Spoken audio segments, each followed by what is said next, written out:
ಭಾರತದ ರಕ್ಷಣಾ ಸಂಶೋಧನೆ ಮತ್ತು ಅಭಿವೃದ್ಧಿ ಸಂಸ್ಥೆಯು ನೀರಿನೊಳಗೆ ಚಲಿಸುವ ಮಾನವ ರಹಿತ ವಾಹನದ ಪರೀಕ್ಷೆ ನಡೆಸಿದೆ. High endurance autonomous underwater vehicle ಅನ್ನು ಕಳೆದ ವರ್ಷ ಕೊಚ್ಚಿನ್ ಶಿಪ್ ಯಾರ್ಡ್ನಲ್ಲಿ ಪ್ರಾಥಮಿಕ ಪರೀಕ್ಷೆಗಳನ್ನು ನಡೆಸಲಾಗಿತ್ತು.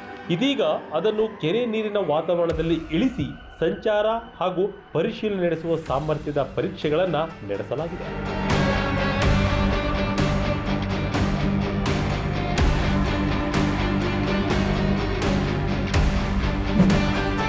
ನೇವಲ್ ಸೈನ್ಸ್ ಅಂಡ್ ಟೆಕ್ನಾಲಜಿಕಲ್ ಲ್ಯಾಬೊರೇಟರಿಯು ಜಲಾಂತರ್ಗಾಮಿ ವಾಹನವನ್ನು ತಯಾರಿಸುತ್ತಿದೆ.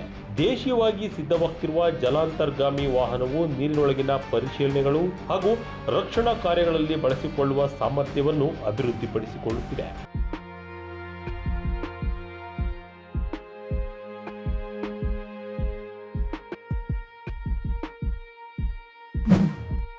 .75 ಮೀಟರ್ ಉದ್ದ ಮತ್ತು 1 ಮೀಟರ್ ಸುತ್ತಳತೆಯ ನೀರಿನೊಳಗಿನ ಶೋಧನಾ ವಾಹನವು 6 ಟನ್ಗಳಷ್ಟು ತೂಕವಿದೆ. 300 ಮೀಟರ್ ಆಳದವರೆಗೂ ಮುಳುಗಿ ಇದು ಕಾರ್ಯಾಚರಣೆಯನ್ನು ನಡೆಸುವ ಸಾಮರ್ಥ್ಯ ಹೊಂದಿದೆ.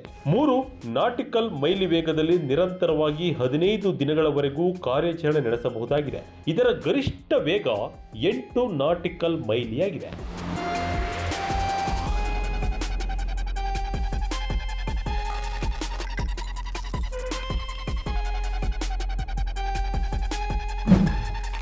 ಜಲಾಂತರ್ಗಾಮಿ ನೌಕೆಗಳನ್ನು ಪತ್ತೆ ಹಚ್ಚುವ ಹಾಗೂ ಅದನ್ನು ಹುಡುಕುವ ಸಾಮರ್ಥ್ಯ ಹೊಂದಿದೆ.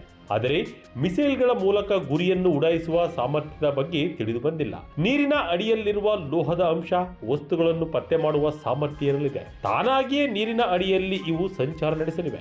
ಇದರಲ್ಲಿ ಸೋನರ್, ಎಲೆಕ್ಟ್ರೋ ಆಪ್ಟಿಕಲ್ ಸಿಸ್ಟಮ್ ಹಾಗೂ ಎಲೆಕ್ಟ್ರಾನಿಕ್ ಇಂಟೆಲಿಜೆನ್ಸ್ ವ್ಯವಸ್ಥೆಯನ್ನ ಅಳವಡಿಸಲಾಗಿದೆ. ಗುಪ್ತಚರ ಮಾಹಿತಿ ಸಂಗ್ರಹ, ಭದ್ರತೆ ಹಾಗೂ ಪರಿಶೀಲನೆ ಎಲ್ಲದಕ್ಕೂ ಈ ವಾಹನ ಉಪಯೋಗವಾಗಲಿದೆ.